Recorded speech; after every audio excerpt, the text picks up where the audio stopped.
Tcharam! Ao vivo! Mais uma live da hora nona. Mais um dia durante a pandemia e todos os dias 9 da noite estamos aqui no Instagram. No Instagram ao vivo 9 da noite e depois essa live é republicada nos nossos canais no YouTube, Igreja Batista Guaranhões e Manu Mesa Barba, esse que vos fala. Hoje o nosso convidado é muito especial e eu já vou fixar aqui o comentário que hoje a live da hora nona é com o pastor Roberto Amorim. Gente, pensa num pastorzão top das galáxias. E ele é o nosso convidado. Ele pastoreia em Maceió. Lá em Alagoas. Maceió. E, rapaz, ele é um cara fera. Fera demais. E eu tenho certeza que vocês serão abençoados aqui hoje. Eu tô com uma outra expectativa. Além da expectativa da chegada do nosso convidado, eu tô com a expectativa da minha mãe. Minha mãe fez um Instagram e tá lá lutando para conseguir mexer e passei o dia inteiro hoje mandando tutoriais em áudio para ajudar minha mãe a entrar no Instagram, que ela quer ver a live da hora nona, mas ela quer ver ao vivo, que ela quer comentar. E aí ela fez um Instagram pra ela e tá uma graça, gente. E vamos ver, eu tô com a expectativa. Daqui a pouco pode ser que apareça aí, ó. Plim, Jô Mesa Barba. Quer dizer que é ela que tá chegando aí. Eu ensinei ela como é que faz, mandei um monte de áudio. Espero que ela consiga, né? Então vamos aguardar aí a chegada do nosso pastorzão, Roberto Amorim. Ele é pastor em Alagoas, Maceió, uma igreja muito boa, é um pastorzão. Ele foi preletor do Retiro dos Pastores aqui no Espírito Santo, se eu não me engano, em 2014.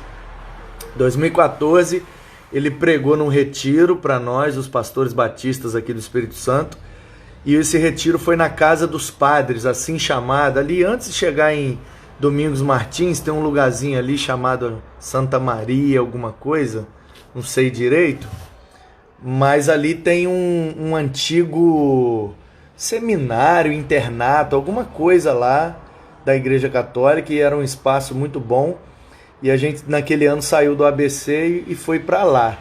Aí depois fomos para o Parque do China e estamos até hoje. Esse ano não teve o retiro, infelizmente, por causa da pandemia, mas estamos fazendo o Retiro dos Pastores direto no Parque do China desde então. Mas antes de sairmos do ABC, o Acampamento Batista Capixaba, e irmos para o Parque do China, teve um retiro intermediário que foi nessa Casa de Padres. Eu não sei como é que é o nome do lugarejo. É um vilarejozinho pequeno antes de chegar em Domingos Martins, Santa Teresa, Santa Maria, Santa Negócio, alguma coisa assim. E tem lá um negócio gigante lá e tal, e o pessoal chama popularmente de Casa dos Padres, mas acho que deve ter um nome, né? E aí, 2014, se eu não estou enganado, preletor foi ele, Roberto Amorim, e ele expôs durante todo o retiro Santa Isabel, isso, obrigado Fabrício, é isso aí, Santa Isabel. Ele expôs o livro de Jonas e foi muito marcante. Ele teve, eu acho que foram 5 ou 6 palestras, e ele pegou todas as palestras e expôs o livro de Jonas, meu irmão, versículo por versículo. Contínua, e é por isso que eu fiz questão de ter ele aqui na live, porque eu já tinha essa perspectiva e já tinha essa prática, e quando eu cheguei lá no retiro, né, meu querido, você tá bom? Bem, graças a Deus, graças a Deus. Que ótimo estar com você, cara. Que privilégio, muito obrigado. Satisfação minha. Ainda mais porque eu estava lhe ouvindo, parece que você guarda ainda memórias, lembranças, né? Foi 2014, não foi? Ah, não me pergunta não sobre data, faça isso comigo não, para não passar Foi. constrangimento. Ó, foi 2014. Minha mãe disse que eu tenho uma memória de elefante. Falar nisso, eu tô na expectativa dela entrar aqui hoje. Ela fez no Sim. Instagram hoje. Ela descobriu a Ah, live da ó. Ana. E minha mãe mora no interiorzinho de Minas, numa pequenina cidade de 6 mil habitantes, chamada Tombos, Minas Gerais. Tombos. E aí ela fez o Instagram, ela falou, quero ver essa live da hora nona, eu me ensino, eu quero. Aí ela fez o Instagram, eu ensinei ela, mas acho que ela não está conseguindo lá não, que ela não chegou aqui até agora. Mas quando aparecer Ah, aí, show, mesa barba, é ela. Tô com a tá expectativa dela certo. aparecer, ela é uma graça, rapaz. Mas aí, É, pastorzão, como eu estava dizendo, foi 2014, sim. nós fazíamos o retiro dos pastores aqui no Espírito Santo, sempre no ABC, o nosso acampamento batista capixaba. E depois fazemos no Parque do China, um parque que tem aqui lá para cima nas montanhas, que é muito completo, é excelente. E aí, no interregno, aí, nesse intermédio, saindo do ABC e indo para o Parque do China, em 2014, o retiro foi lá na chamada Casa dos Padres, em Santa Isabel. Isso, E é aí isso você mesmo. foi o preletor e você expôs em lectio contínua o livro do profeta Jonas, sentando Verdade. um bambu na gente do início ao fim. Mas olha, que lambada boa de levar foi aquela. Só lambada e tome no lombo, e Jonas 1 e Jonas 2 e tome no lombo. Rapaz, mas você bateu com força, mas bateu colocado, como diz o mineiro. Bateu na veia. E foi muito bom, Ah, pastor. E eu preciso te confessar isso e deixar isso registrado aqui publicamente, que eu já sim, tinha uma influência.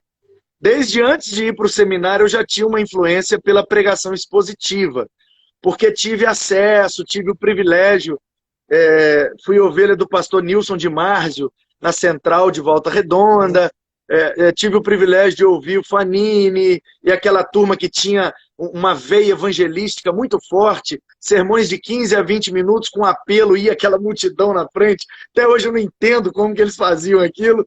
Mas depois eu fui para São Paulo e frequentando igrejas e ouvindo alguns outros nomes, eu fui assim atraído pelo sermão expositivo, pela pregação expositiva, pela Sim. exposição bíblica, e comecei então, mesmo sem ir para o seminário, eu já era professor de EBD, era convidado para pregar aqui, ali e ali, e eu já ia, mesmo que sem as ferramentas corretas e necessárias, já meio que esboçando um namoro com a pregação expositiva. Depois que eu fui para o seminário e aprendi de fato o método, aí eu apaixonei de vez, e aí, estando aqui em Vitória, Isso é perto do bom. Hernandes, eu grudei nele, suguei tudo que eu podia, e li um monte de livro, e ouvi muitos conselhos e muitas dicas boas, e aí me enveredei por isso. E desde então eu tenho pregado, desde o início do meu ministério, eu tenho pregado expositivamente e já fiz, acho que uns 35 livros, mais ou menos, em lectio contínua. Nas igrejas por onde eu passo, eu sempre faço, tomei um gosto por esse método, e aí foi minha dissertação no mestrado, e está sendo minha Ah, que tese coisa no boa. doutorado, e eu fui convidado para integrar uma turma de pós-doc, onde eu vou caminhar, porque o meu orientador gostou muito. A minha tese é que a pregação expositiva em lectio contínua é a metodologia mais saudável para a vida espiritual da igreja. A Ah, minha gosto da ideia, viu? dissertação era a relação. Eu dissertei sobre a relação que havia entre o método e a saúde espiritual. Aí agora na Aham. tese, mediante uma pesquisa, aqui na minha igreja, eu vou então, mediante o resultado da pesquisa, essa é a minha expectativa, comprovar, porque eles foram expostos 20 anos à metodologia de sermões temáticos, e nos últimos 5 anos comigo, a metodologia de sermões expositivos em lectio contínua. Então, com um questionário, eu vou fazer uma pesquisa e espero que a resposta deles caminhe na direção de que essa metodologia é mais eficaz e torna a igreja mais robusta no que diz respeito ao conhecimento bíblico. Antes da sua experiência, Tem um historiador chamado Qualben, que ele diz que esta foi uma das marcas da Reforma Protestante com Martinho Lutero, que foram exatamente esses sermões em que ele fazia exposição da Bíblia, dos textos bíblicos, e explicava na língua do povo, em alemão, o que é que a Bíblia finalmente queria dizer, que fez com que ele se tornasse tão popular na Alemanha durante o movimento da Reforma Protestante. Então, isso foi um dos aspectos que, de alguma forma, impulsionou o nome de Lutero, a teologia, a reformada naquele período. Antes da gente, viu? Parece que Lutero já havia encontrado o caminho. Rapaz, que legal, né? Muito legal. Mas, pastorzão, quero que você se apresente aí para todo mundo, para quem não te conheça, porventura, contando um pouco da sua história com relação à sua conversão, como que se deu, como foi a experiência, depois a questão do chamado, como foi a experiência, a convicção, a sua formação e a caminhada ministerial, as igrejas por onde você passou, por onde você pastoreou. Dá um briefing aí, um resumão para gente. Para mim não é uma atividade muito fácil falar de mim mesmo, não, viu? Eu sou muito reservado em relação a essas coisas. Mas eu não cresci numa família evangélica. Meus pais permaneceram na igreja até uma certa idade e depois eles se afastaram. E nesse afastamento eu recebi uma influência muito forte do Colégio Salesiano, Liceu Salesiano do Salvador, um colégio de padres. Na época que eu entrei, só tinha meninos na escola, só tinha meninos no colégio, e eu comecei a me identificar muito com a religião católica, cheguei a ajudar os padres nas celebrações da missa, e eu acho que talvez isso tenha despertado um certo desejo dos meus pais de retornarem à igreja, e assim eles começaram a retornar à igreja, porque eu já falava em primeira comunhão, eu já falava em batizar na igreja católica, porque eu não era batizado nem em lugar nem no outro. E eu acredito que foi por isso. Eu nunca conversei com meus pais acerca desse movimento de retorno, mas eu acredito que deve ter acontecido algo assim. Eles começaram a frequentar a primeira igreja batista do Brasil, que na época ainda era lá na Embaixo de Sapateiros, era de Salvador, não tinha acontecido aquela mudança para São Paulo, e ali eu fui criado de alguma forma na minha percepção da espiritualidade. Eu me recordo que uma certa ocasião eu estava programado para sair com alguns amigos, meus pais preparados para ir à igreja, e naquele momento eu me recordo que não deu certo o passeio que nós íamos fazer, e aí eu disse, não, já estou pronto, vou com vocês para a igreja. Então desse dia em diante eu nunca mais deixei de ir. Logo depois eu tive a experiência assim, de vocação. Eu senti da parte de Deus que deveria ir para o seminário. Isso ainda era um adolescente, eu deveria estar com uns 14 anos de idade, acho que mais ou menos isso, 14, 15 anos. Tentei fugir, fiz o que pude para não ir para o seminário, não seguir nessa direção, mas eu não consegui fugir daquilo que Deus queria para a minha vida, e o resultado é que eu sim fui ao seminário com 17 anos de idade. Eu precisei da licença do juizado de menores para viajar pela primeira vez para Recife, entrei no ônibus e fui para o seminário. Havia uma certa resistência por parte de algumas pessoas lá no seminário, da recepção de um aluno de apenas 17 anos. E aí eu precisei mudar um pouco da minha postura, até do meu corte de cabelo. Eu tinha um cabelo alto, cacheado, sabe, naquele período. E aí logo depois cortei cabelo, mudei as minhas vestimentas e comecei porque eu saí de casa, era um adolescente. Cheguei em Recife, eu era um seminarista. E ali eu passei no Seminário Teológico Batista do Norte do Brasil, em Recife, foi a minha formação. Logo depois do bacharelado, eu acho que não tinha nem terminado ainda o bacharelado, eu fui convidado para fazer o mestrado lá mesmo na instituição, e eu comecei a ensinar. Eu comecei a ensinar ainda muito novo, bastante novo, e acabei até me tornando professor de alguns que entraram no mesmo ano que eu, em 1980, mas demoraram de terminar o curso e de repente eu acabei me tornando professor deles. Foi uma Eu experiência também vivi essa desafiadora. experiência, rapaz. Você Olha aí, acredita? É muito legal, acredito. né? Um rapaz que Desafiadora. fez o primeiro período comigo, depois se afastou por motivos pessoais, e retornando, eu já estava formado, e no último período eu fui convidado para dar aula de homilética, inclusive, substituindo um professor, e ele que me indicou. E Olha, aí aquele colega voltou para o seminário e eu fui professor dele. Aí depois eu vivi uma segunda experiência que foi muito marcante, que foi o seguinte: você sabe aquela época que os pastores começaram a fazer convalidações do sim, diploma de sim. teologia, né? A integralização de créditos, etc. O que aconteceu? Eu saí do seminário, já emendei na convalidação, fiz uma pós e outra, e nunca parei de estudar. Aí o que aconteceu? Eu formei, fiz uma pós, o seminário fez uma parceria com uma faculdade do Rio para expedir o diploma, mas as aulas eram aqui. E os professores viriam do Rio. Mas eu estava cursando uma pós de docência do ensino superior, porque eu ainda não tinha conseguido ingressar no mestrado. Aí o diretor do seminário aqui, me conhecendo, falou: Manu, manda seu currículo, que eu vou mandar lá para eles, porque fica muito caro eles mandarem os professores do Rio. Você já estando aqui, se seu currículo for aprovado, fica mais barato você estar aqui, é uma oportunidade. Falei: ah, beleza, mandei o currículo, foi aprovado. Me deram 2 matérias. Aí eu fui ser professor da convalidação e na classe tinham pastores que foram meus professores no seminário. Só que eles não eram convalidados. E aí vieram fazer a convalidação e eu fui professor deles. Cara, muito interessante e muito marcante essa experiência, né? É legal. É, de fato. Mas o que aconteceu de mais precioso, provavelmente lá, certamente lá em Recife, foi o início da minha carreira de ministério, mas foi também onde eu encontrei a minha esposa. Foi lá que eu encontrei a Cláudia, ela era também aluna do seminário, e nós namoramos durante Ela aquele período. era do SEC ou era do seminário Não, do mesmo? seminário, sim, do seminário.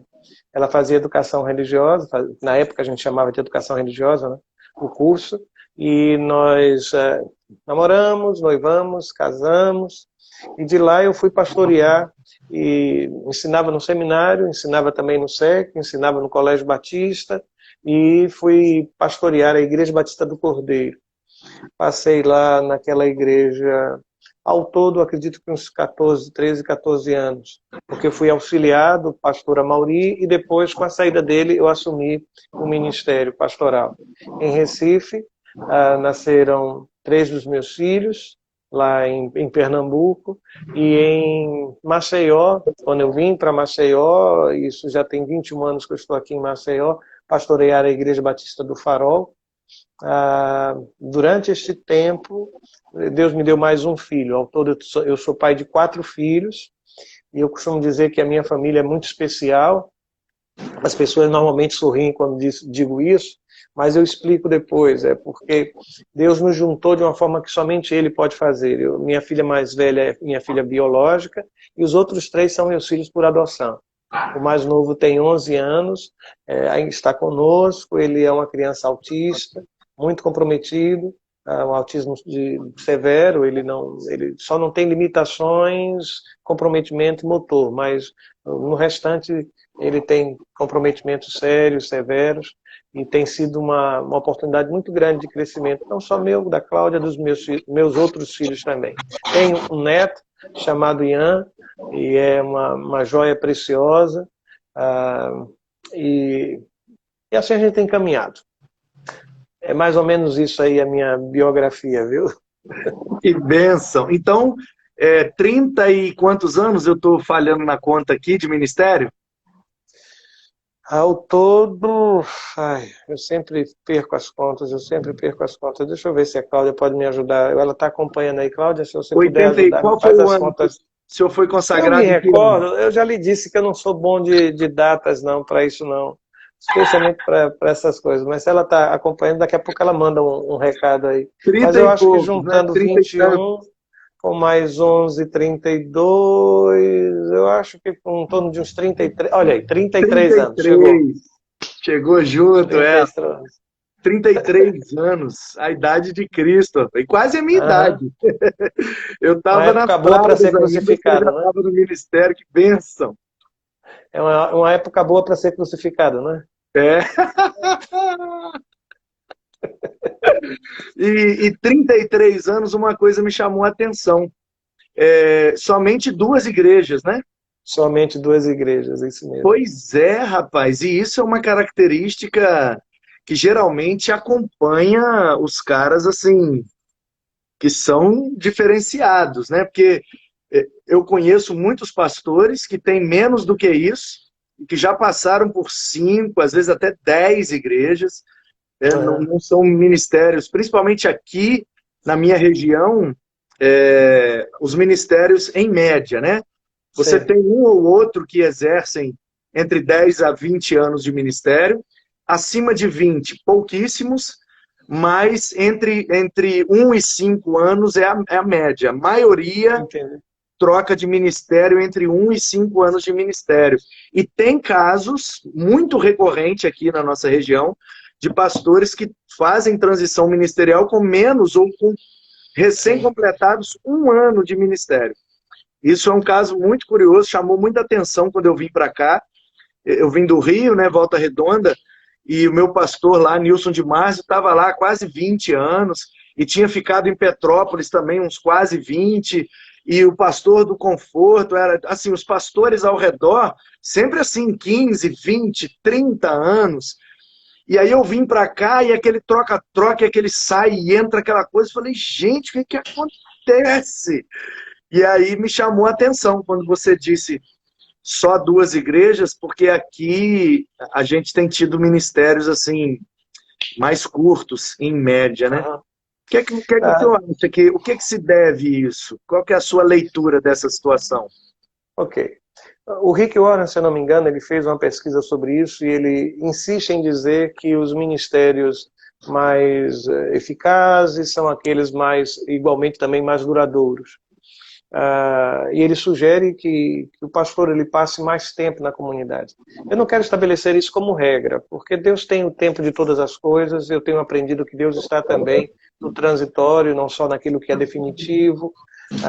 Deus sempre nos conduz. E eu acho que ninguém deve passar um dia menos nem um dia mais daquilo que Deus tem para cada um dos seus servos e servas espalhados nos mais diferentes ministérios. Então eu acho que esse é um princípio, que o tempo ele permanece sob a orientação divina, e eu não abro mão de pensar nessa situação. Sei que existem questões das mais diferentes que podem levar um pastor a ter ministérios menores. Algumas não são dignas nem de serem catalogadas, registradas ou anotadas. Mas não depende muitas vezes também do pastor ou da visão do pastor. Às vezes também depende da visão da igreja, da comunidade. Às vezes é a realidade da família, a necessidade, por exemplo, de formação por parte dos filhos. Pastorzão, deixa eu te interromper um minutinho. Minha mãe conseguiu entrar, rapaz. Foi? Olha aí, ó, Jô Mesa Barba. Parabéns! Tá na live Parabéns. da hora nona, dona Jô. Daqui a pouco ela comenta aí. Ela é uma bênção, cara. Que legal que ela conseguiu. Fiquei feliz. Desculpa, pastor, te interromper. Não, fica tranquilo, fica tranquilo. Pois é, fica tranquilo. Então eu acredito que o tempo é uma questão divina. Agora a gente precisa saber exatamente o tempo de sair e o tempo de entrar. Eu acho que nada pode mudar isso.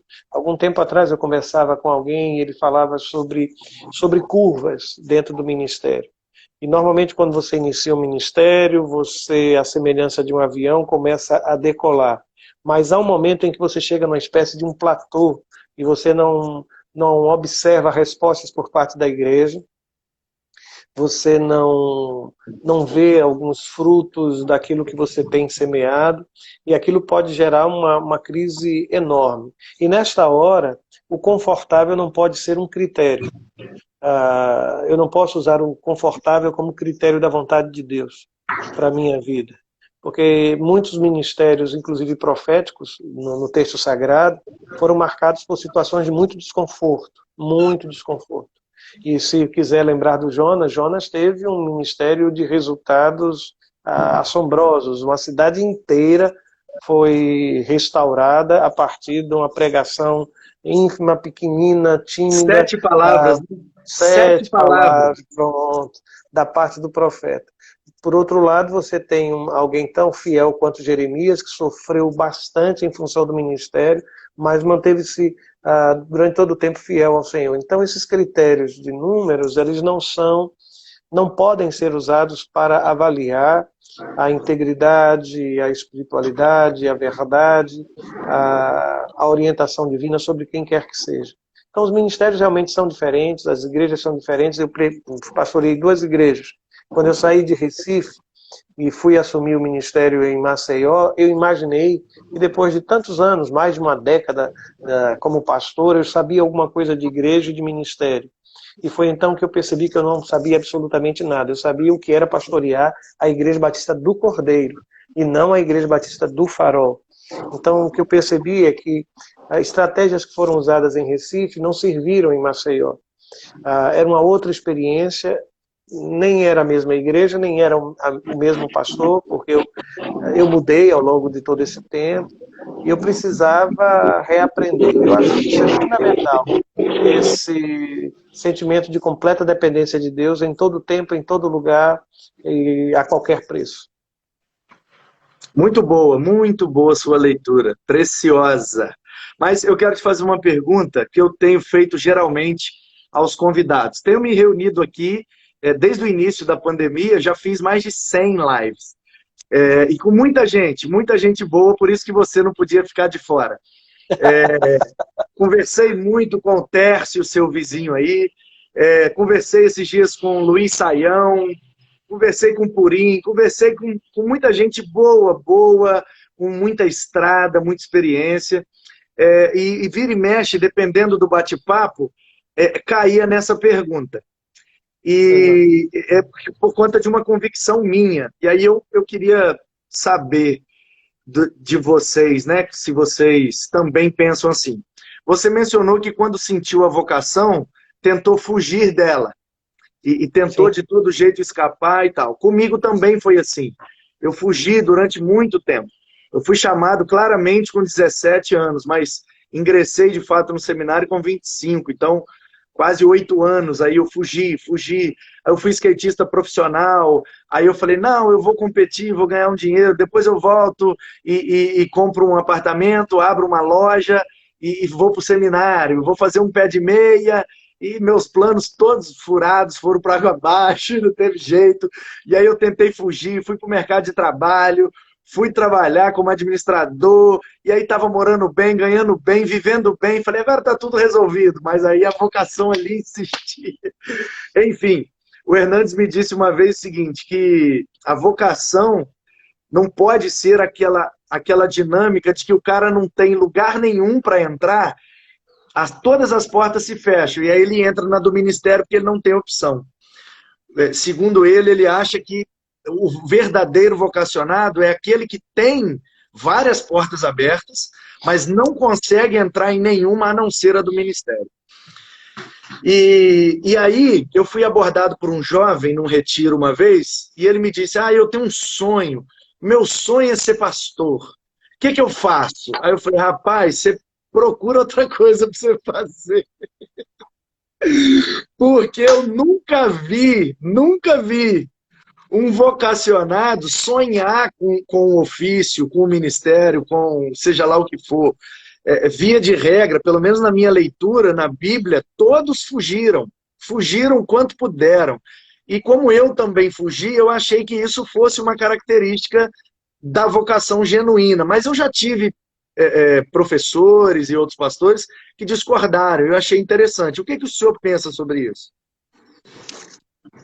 O grande problema é que acontece conosco o mesmo que aconteceu, por exemplo, sem querer tratar do mérito dos textos, mas o que aconteceu, por exemplo, com Pelágio, que pela experiência pessoal dele de uma vida criado que foi dentro de um mosteiro, ele começou a imaginar, e a antropologia dele, ou seja, a visão que ele tinha do homem, foi baseada na sua própria experiência.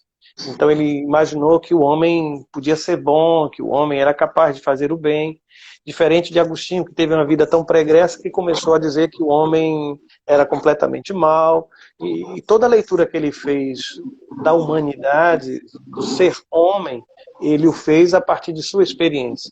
Então eu tive uma experiência muito específica, muito pessoal, e eu gosto muito de pensar que Deus ele é muito particular, ele fala de muitas vezes e muitas maneiras. A gente fala de uma graça que é multiforme.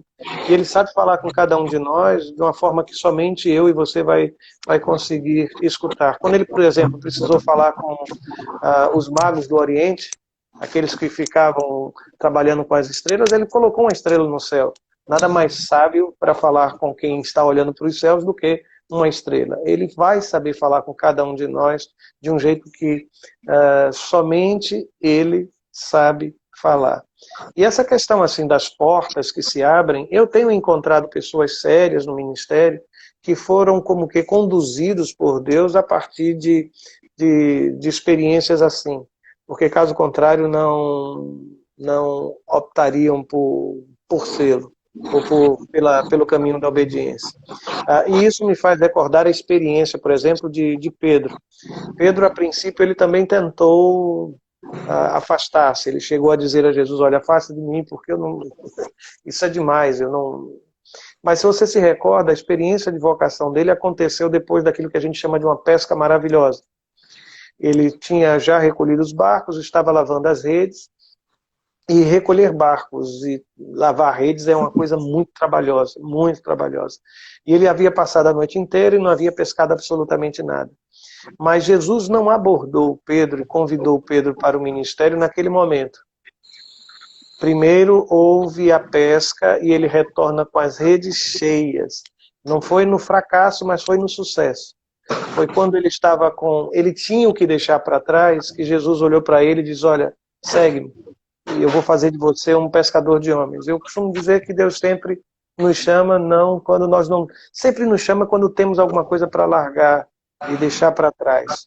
E isso é para mim uma marca de todo o processo de chamada da parte de Deus. Mas algumas vezes também ele retira todas as muletas, tudo aquilo em que eu posso de alguma forma me apoiar para substituir o cuidado e a perspectiva de Deus. Eu sei que algumas pessoas estão acompanhando e eu queria só sugerir que se de repente você está vivendo um momento decisivo na sua vida, um momento em que você precisa tomar decisões, lembre-se que Deus vai falar ao seu coração. E normalmente quando me perguntam, e como é que eu vou saber? Eu normalmente também digo, olha, de dizer como ele vai falar eu não consigo, mas eu só posso lhe dar a certeza que quando ele falar, você vai saber que foi ele quem falou. E isso vai ser bastante, É verdade, concordo. Pastorzão, e qual que é a diferença, qual que é assim a peculiaridade de pastorear? O senhor começou na década de 80, né, e tudo bem que o seu ministério se deu aí no Nordeste, né, em lugares bem próximos aí, Maceió e Recife, né, não são tão longe, não é um Maranhão, né, não é um negócio assim mais longe, é aí mais perto e tal, sempre no Nordeste, mas eu sei que o senhor viaja, o senhor conhece o Brasil, conhece muita gente, e tem uma leitura mais panorâmica da coisa. Qual é a diferença de pastorear naquele tempo, década de 80, 90, mais ou menos o mesmo tempo, e aí na virada do século, esse turbilhão de mudanças e de coisas que aconteceram, e hoje a gente vive, né, uma situação um pouco diferente, talvez completamente diferente em alguns aspectos. Qual que é a sua leitura e a sua perspectiva de pastorear em 80, 90 e pastorear agora, terceira década do século XXI? O que é que mudou? O que é que melhorou? O que é que piorou? O que é que ficou mais fácil? O que é que ficou mais difícil? Ok. Eu sou de um tempo em que o pastor era aquele que deixava tudo, deixava a faculdade, às vezes a universidade, para focar na formação teológica e ir para fora de casa para me preparar. De um tempo em que os cursos não eram reconhecidos e ninguém, absolutamente ninguém, julgava ser isso algo de relevante ou importante para o seu ministério. Eu acho que eu vivi, eu sou aquele pastor, junto com outros colegas, que está vivendo, sabe aquela coisa do mar, em que você tem uma onda e ela beija a areia, ela se espalha pela areia e depois ela recua e de repente vem uma outra onda e as duas se encontram. Esse movimento de encontro das ondas, eu acho que eu estou exatamente aqui. Eu acompanhei uma onda... Sabe como que a gente chama isso aqui? E Sim. eu acho interessante sua ilustração, porque você está na beira da praia aí, e eu também estou na beira da praia aqui, né? Vila Velha. Guaranhuns é aqui do lado da praia de Itaparica. Daqui de casa eu vejo um pedacinho, mas vejo. Então, assim, e morei muitos anos em Guarapari, comecei meu ministério lá. E Guarapari tem praias formidáveis. Eu tive o privilégio de morar numa linda lá, na Enseada Azul.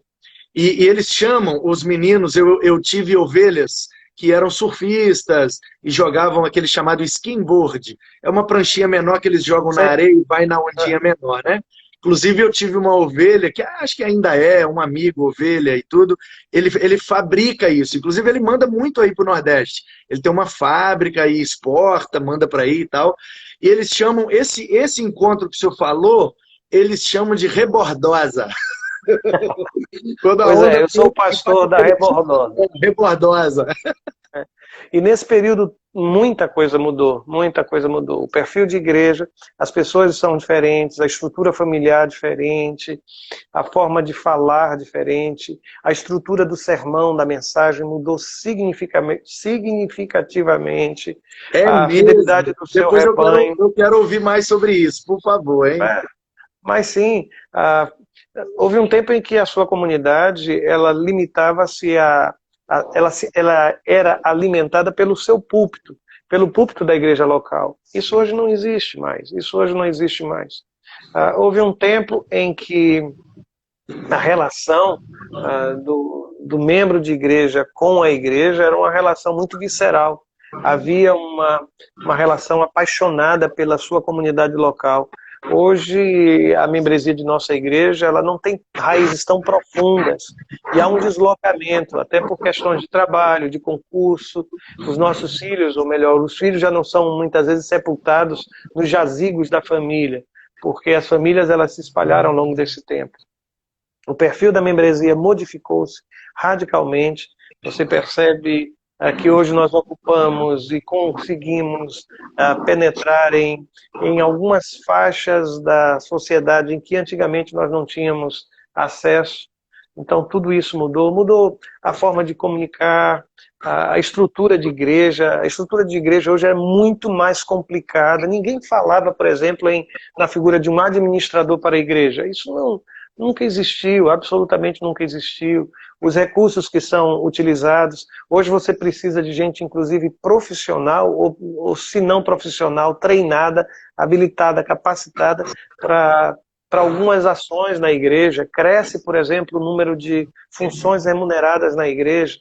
Antigamente era especificamente a figura pastoral, quando muito a igreja investia na área dos outros ministérios, ministérios maiores, mas hoje isso se multiplicou de uma forma impressionante. Então você tem mudanças enormes de lá para cá, e especialmente eu acredito que no final do século passado, início desse, eu acho que houve uma revolução muito grande sobre o que é ser de fato igreja. O que é ser de fato igreja? Mudou radicalmente. E vai se tornar cada vez mais difícil. Olho para os jovens pastores, olho para a gente que está ainda nesse início de caminhada e oro por essa gente. Viu? Eu acredito que a perspectiva vai ser cada vez mais custosa.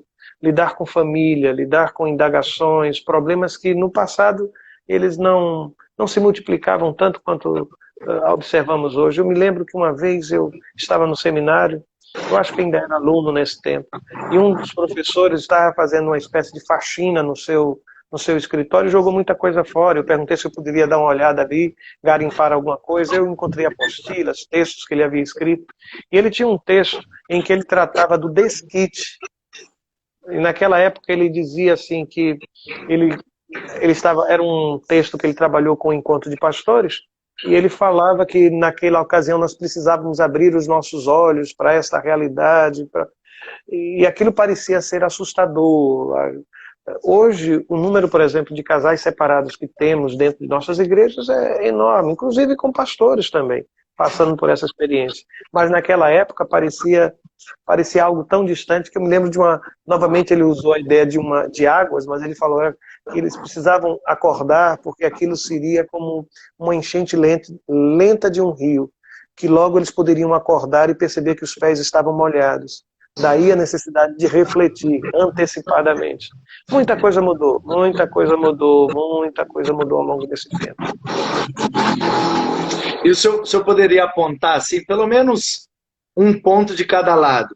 Uma coisa que melhorou e uma coisa que dificultou. Não vou dizer piorou para não pegar mal, mas que uma coisa que facilitou o ministério e uma outra que possa ter dificultado. Tá, eu vou brincar então com você e vou lhe responder. As relações familiares se tornaram mais difíceis ao longo deste tempo. E eu vou dar continuidade àquilo que vinha falando. Cresceu o número de divórcios, e esses divórcios alcançaram as nossas igrejas, as relações se tornaram ainda mais tensas entre pais e filhos, muita dificuldade em relação ao relacionamento familiar. Essa talvez seja uma grande dificuldade. Se você me perguntar uma coisa boa, eu vou lhe dizer que as dificuldades no relacionamento familiar se tornaram uma grande oportunidade para o exercício de um ministério eficaz.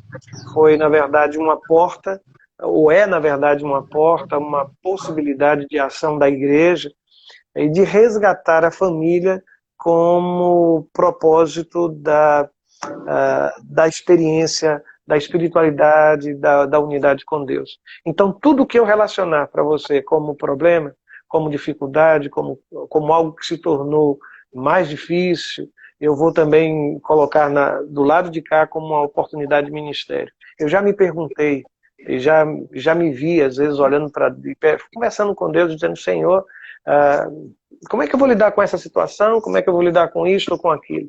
E a resposta que eu tenho tido de Deus é que é exatamente isso que justifica o chamado que Ele me fez. Que é para isso que eu estou aqui, é essa a razão da minha vida, é essa a razão da minha existência, ouvir pessoas, lidar com situações, ter uma palavra para quem está se sentindo confuso, perdido, desesperado. E nós trabalhamos, o nosso propósito de igreja, o propósito precisa ser o mesmo propósito do Cristo. Ele olha para mim e para você, ele disse que não veio para os sãos, ele veio para aqueles que são enfermos, para os que são doentes. Então é para isso que nós vivemos. A missão do Cristo é a minha missão. O propósito do Cristo precisa ser o meu propósito de vida. Então, diante dessa enfermidade generalizada de um mundo, seja emocional, espiritual, nós precisamos ser a resposta para uma sociedade que não encontra caminhos. Uma alternativa para quem hoje se apresenta perdido. Então, esta é a hora e a vez da igreja. Toda dificuldade é uma oportunidade disfarçada. Eu me lembrei, eu estava, enquanto você falava, dando uma risada aqui, que eu me lembrei de um café de pastores, aqui em Vila Velha, na nossa cidade, a reunião é semanal. Toda quarta-feira pela manhã estamos em alguma igreja tomando um café, orando, batendo um papo, ouvindo uma palavra, aqueles cafés, né, de pastores. Aqui no estado é muito comum, às vezes é quinzenal, às vezes é mensal. E aí eu cheguei num café de pastores e um pastor estava reclamando, mas reclamando. Por que aquela igreja? Que não sei o que aquela igreja? Por que fulano de tal, não sei o que? Rapaz, mas o homem estava cuspindo marimbondo. E ele já assim, né, com uma idade um pouco mais avançada, claramente com idade assim para ser meu pai. E eu cheguei com muito respeito, com muito carinho, abracei ele, falei, ei, pastorzão, já acordou daquele jeito hoje? Ah, aquela igreja que não sei o que e tal. Falei, pastor, dá glória a Deus, né? Vamos dar glória a Deus. glória a Deus pelos problemas, né, pastor? Aí ele olhou assim para mim, falou, esses meninos de hoje em dia, você tá doido, rapaz? Como é que eu vou dar glória a Deus? Só tem abacaxi para eu descascar. Eu falei, então, pastor, o problema é nossa matéria-prima de trabalho. Se o povo não tivesse problema, nós estava sem emprego, pastor. Aí ele me olhou com a cara assim, esses meninos de hoje em dia. Mas, na verdade, eu lembro quando eu estava no mercado de trabalho, né? Eu trabalhava num posto de gasolina, mas o meu patrão era também meu tio e, né, fez um papel assim de figura paterna para mim durante um tempo e foi muito importante. E aí, quando eu deixei a carreira no skate por conta das lesões, ele me convidou para vir trabalhar com ele. Ele tinha uma construtora, uma imobiliária e um posto de gasolina. E aí ele me deu emprego, investiu, me deu estudo, capacitação e me tornei, então, ele, né, me tornou o gerente das empresas dele e eu gerenciei e cuidei de tudo por muito tempo. E eu me lembro que contratei uma menina auxiliar de serviços gerais, a famosa no popular faxineira, para o posto. E aí, você sabe, mexer com peão de obra, né? Pedreiro, servente, frentista, essa turma que trabalha de botina, rapaz, é tenso. E aí, rapaz, a galera, os frentistas lá do posto eram muito bagunceiros, e fazia café, e deixava aquela bagunça, entrava no banheiro, revirava tudo, ia trocar óleo de um carro, voava óleo para as paredes afora, aquela bagunça. E aí ela vinha limpando no terceiro dia que ela estava trabalhando. Tava lá na minha sala, ela entrou e falou, ó, se continuar desse jeito eu vou embora. Falei, o que foi, menino? Senta aqui, o que tá acontecendo? Eu não aguento mais, eu vou lá e limpo o banheiro. Aí eu venho aqui fora, cato os copinhos, varro ali que você me pediu. Quando eu volto lá dentro, tá tudo sujo de novo. Eu não aguento isso não. Eu falei, mas minha filha, é exatamente por isso que você tá aqui. Se fosse tudo limpinho, você estava sem emprego, eu não ia precisar de você. Então, agradece a sujeira, porque é essa sujeira que vai te manter empregada. Você está aqui por isso mesmo. Eu sou um homem muito apaixonado pela igreja, viu? De fato, eu tenho uma paixão muito grande pelo ministério, pela possibilidade de servir. Eu não consigo, de forma alguma, reduzir o ministério a uma relação de emprego, de uma relação de contrato. Eu não sei o que eu faria da minha vida se... Eu não me vejo hoje, apesar de no início ter resistido muito à missão, ao ministério, eu não posso dizer, sabe? Às vezes eu olho para... O meu olhar pela igreja é sempre um olhar muito carinhoso. Minha esposa costuma dizer que eu sou muito romântico nesses aspectos, mas de fato eu tenho um carinho muito grande. E às vezes eu me preocupo, e me preocupei quando eu exerci o magistério teológico, estava no seminário ensinando, que eu via que alguns daqueles que estavam em sala de aula na figura, ocupando espaço como professor, eles não passavam esse carinho pela igreja, esse afeto pela comunidade.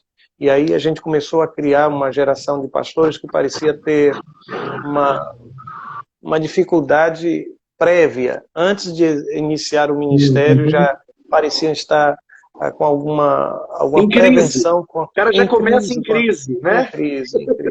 Eu acho que a gente precisa ver, sim, a igreja como a noiva do Cristo, sabe? Ela não é minha, ela pertence ao Senhor, ela não é de Deus, e foi por essa gente que Jesus morreu. Então, tudo que eu fizer, tudo que eu puder fazer, ainda será muito menos do que aquilo que Jesus fez por essa gente e fez por mim.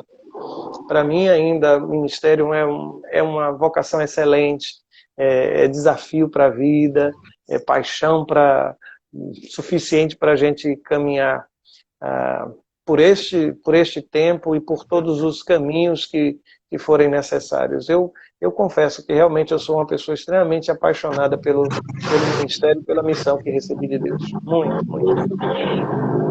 Eu também penso exatamente como você. Claro que a brincadeira que eu fiz foi só para para dar uma Entendo. descontraída no pastor que estava extremamente estressado. Mas às vezes é o que falta mesmo, é essa paixão e essa entrega absoluta, né? A sensação de não tem para onde ir. Eu tenho essa sensação. Sabe quando o salmista pergunta para onde eu fugirei da tua presença? Para onde eu vou? Ou Pedro, né, quando confrontado, você quer ir embora também? Eu vou para onde? Só tu tens palavras de vida eterna. Esse é o meu sentimento. Os problemas, as crises, as dificuldades e tal, e a gente perde os cabelos, e eu fico, às vezes, doido, querendo matar, querendo morrer, querendo explodir. E aí eu falo, meu Deus, ainda vou fazer outra coisa da vida. Aí eu paro, vou fazer o que da vida? Para com essa conversa, rapaz. Cria É, vergonha, toma um banho, vai dormir, amanhã é outro dia. Não tem para onde ir, não tem para onde fugir. É isso mesmo, fomos chamados e ele vai capacitar.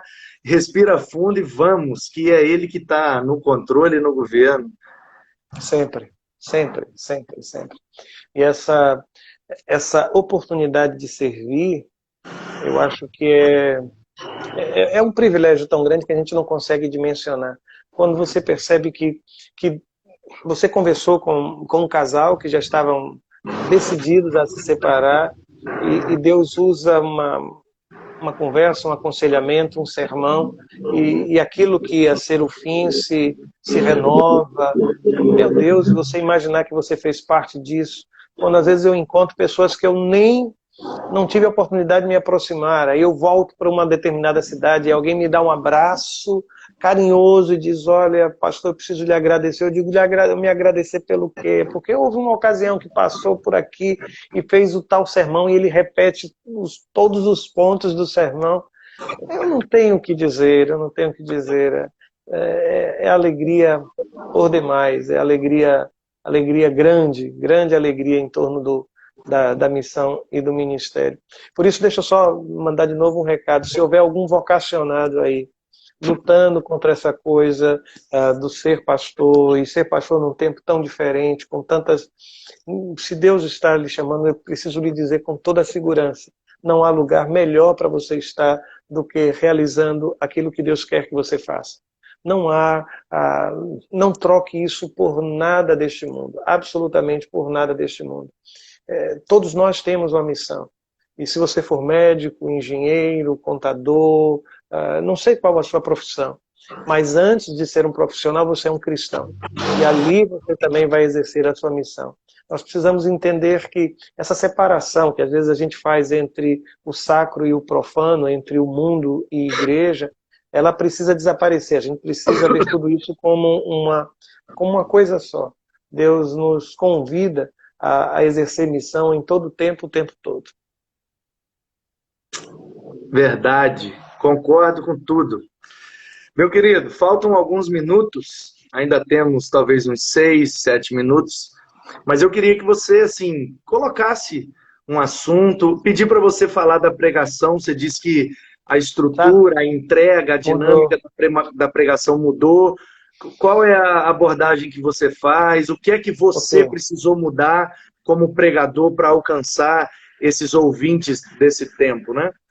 Eu acho que nós trocamos o dedutivo pelo indutivo.